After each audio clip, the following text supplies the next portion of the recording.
On my 65th birthday, my daughter handed me a small box. Inside was a one-way plane ticket. "Have a nice flight," she said, while her husband stood behind her, laughing. I didn't argue, I didn't cry. I simply turned and walked away. What neither of them knew was that 2 months earlier, I had inherited $30 million, and within a single week, they would understand exactly what they had thrown away. That evening, I had set my small dining table for 3. Silverware measured exactly an inch from the plate edges. Cloth napkins folded into precise triangles, the way I'd done for 30 years as a teacher who valued order. In the center sat an apple pie, cooling, filling my modest Sarasota apartment with cinnamon and memory. My late wife Catherine's recipe card sat beside the oven mitts, her careful handwriting worn soft from 20 years of use. Morton's favorite, Granny Smith apples, never read delicious. I'd dressed carefully that morning, navy slacks, a pressed white shirt, and gone to the grocery store while the Florida sun was still gentle. The cashier had smiled at my cart full of ingredients. "Special occasion?" she'd asked. "My birthday," I told her. 65. My daughter's coming for dinner. She'd wished me well, called me lucky to have a daughter who'd show up for a father who bakes. I carried those words home like a gift, not knowing yet how hollow they'd become.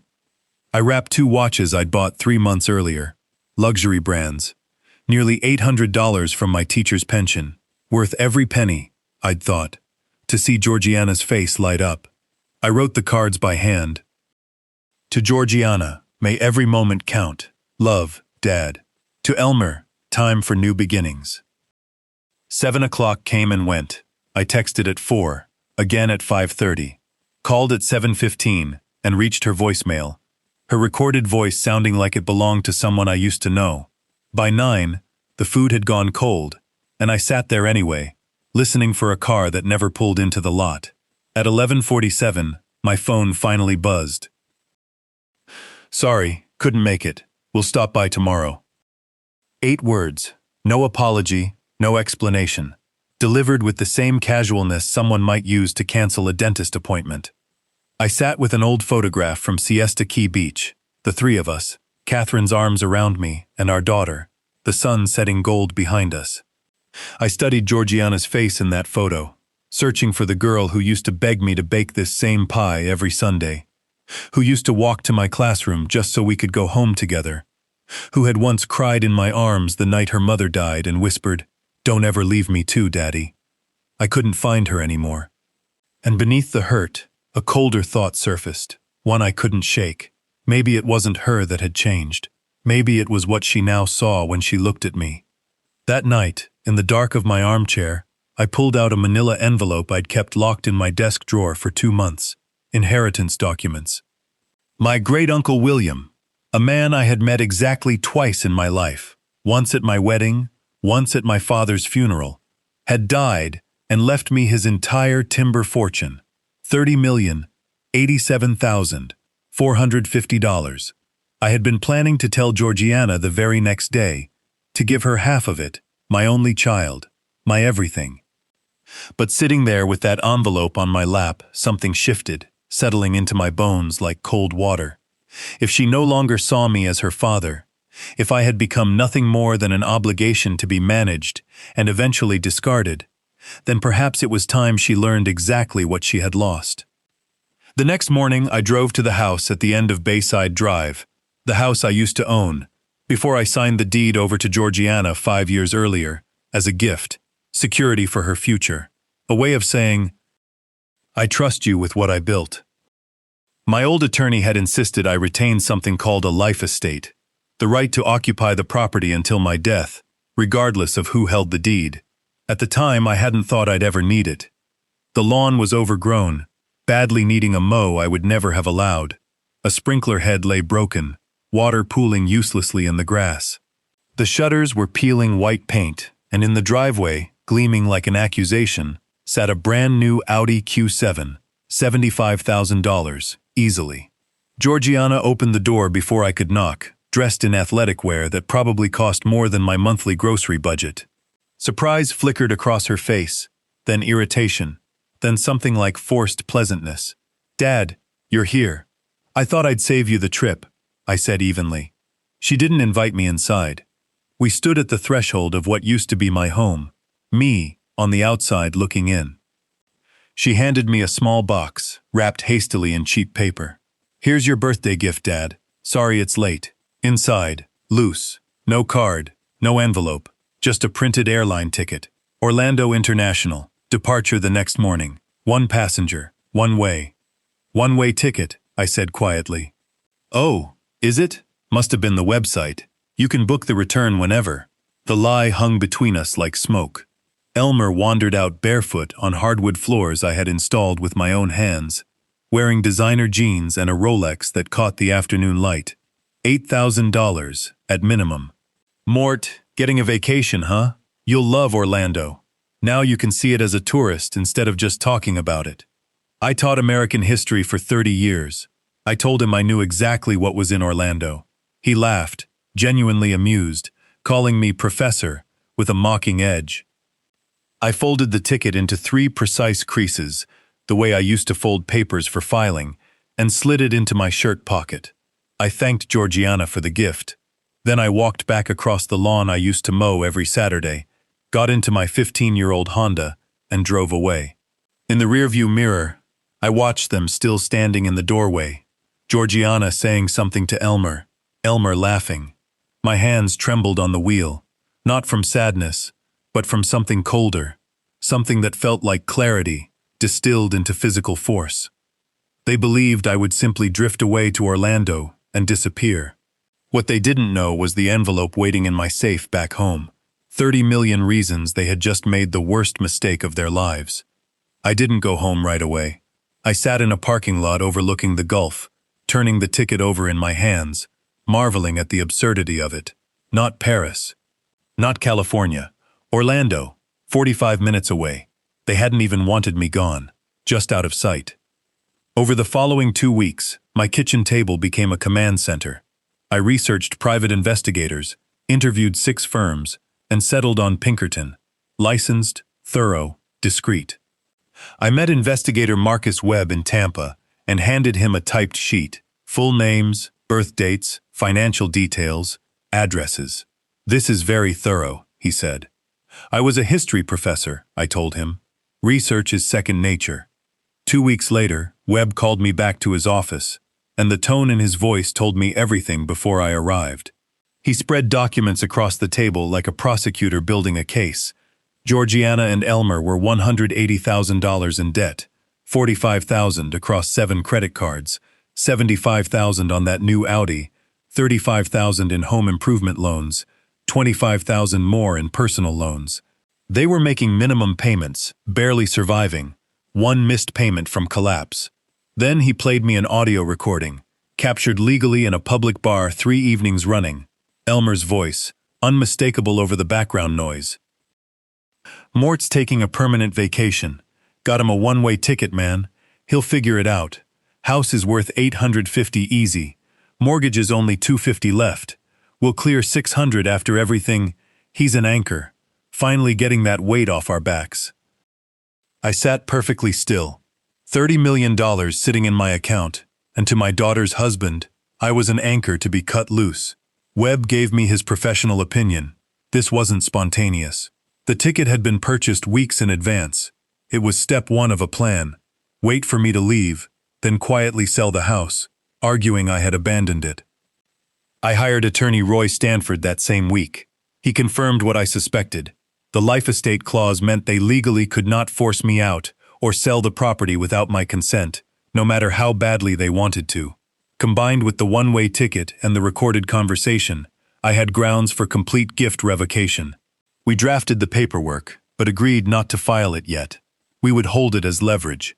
I rewrote my will entirely, cutting Georgiana out and creating the Catherine Watkins Foundation for Elder Dignity and Rights, named for my late wife, dedicated to protecting elderly people from exactly the kind of quiet cruelty I had just survived. I moved the entire $30 million into new, protected accounts, statements redirected to my attorney's office rather than my home. Then Stanford suggested something beyond legal maneuvering, psychological truth. Let them discover what they'd discarded not from me directly, but from the television. in front of the world. I reached out to a local station's human interest segment and told my story. The retired teacher who'd quietly inherited a fortune from a relative he barely knew.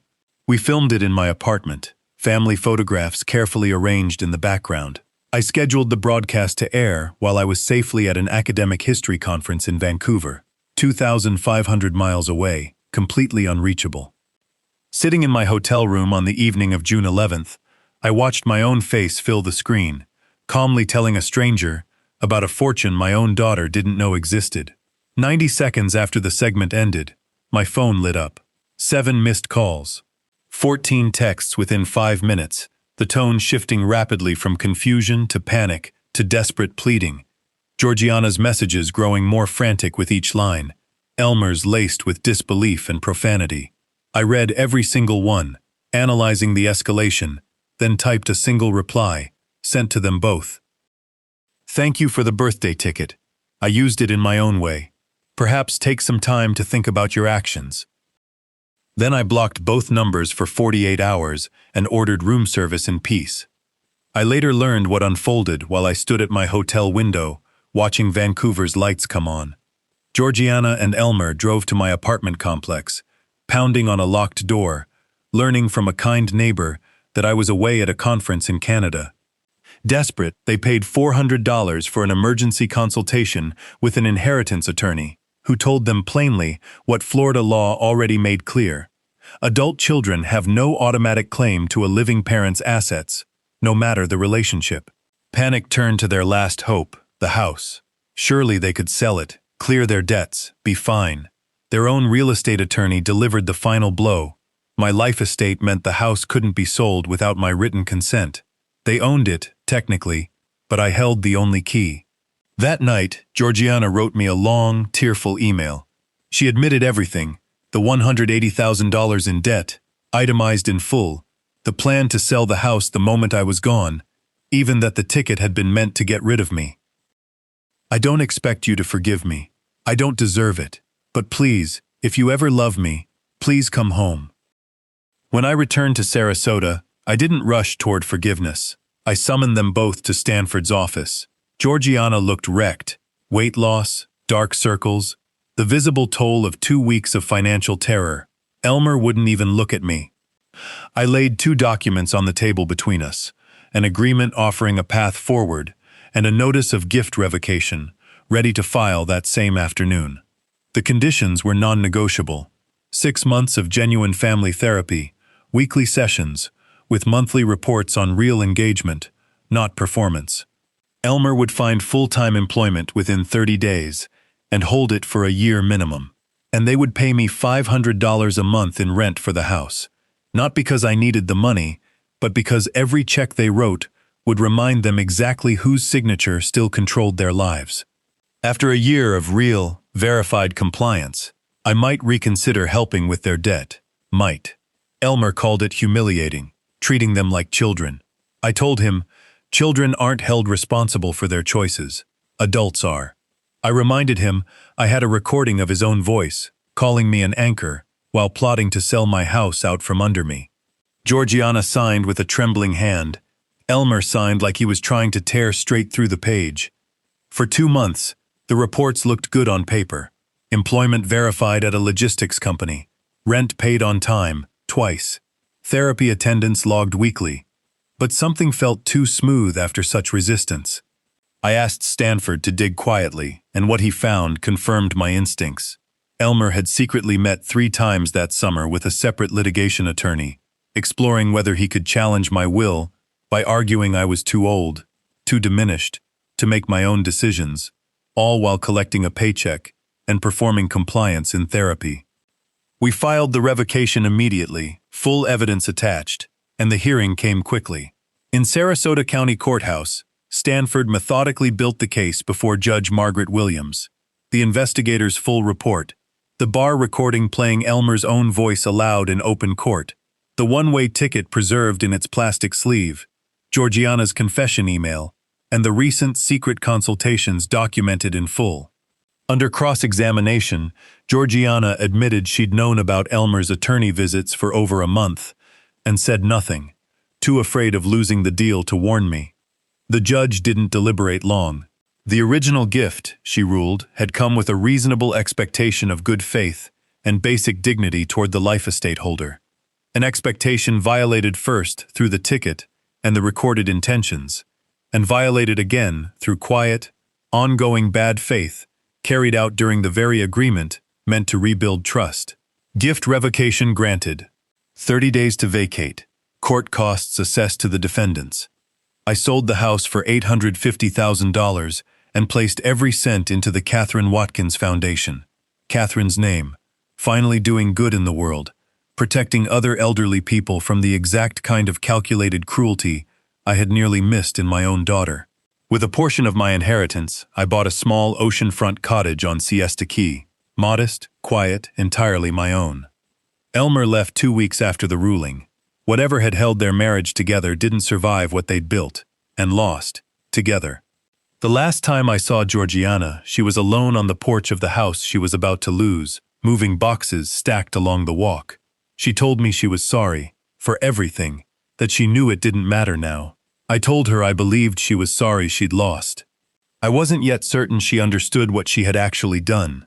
I loved you as a daughter, I told her, choosing my final words carefully. But love without respect isn't love. It's just obligation wearing love's costume. She asked if she'd ever see me again. I told her I didn't know. Not until she understood what she'd truly lost, not just what it had cost her. I drove to my new cottage as the sun set gold over the Gulf of Mexico, and I poured a cup of coffee, standing at the window, watching the waves. $30 million never bought me my family back, but it bought me something I had spent 30 years teaching and had finally, at 65, been forced to live myself. The difference between kindness and weakness, and the quiet, complete power of consequences, delivered exactly when they are least expected.